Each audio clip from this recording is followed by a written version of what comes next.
The volatile content of pulverized coal is one of the main indexes to measure the quality of pulverized coal. In the influence of the speed of the ball press, other parameters of the ball press are unchanged.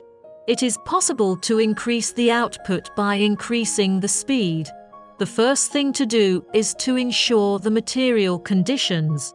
If you want to increase the output by increasing the speed, the first thing to do is to ensure the adaptability of the material to rapid prototyping, such as whether you can increase the binder content. The volatile content of pulverized coal is one of the main indexes to measure the quality of pulverized coal.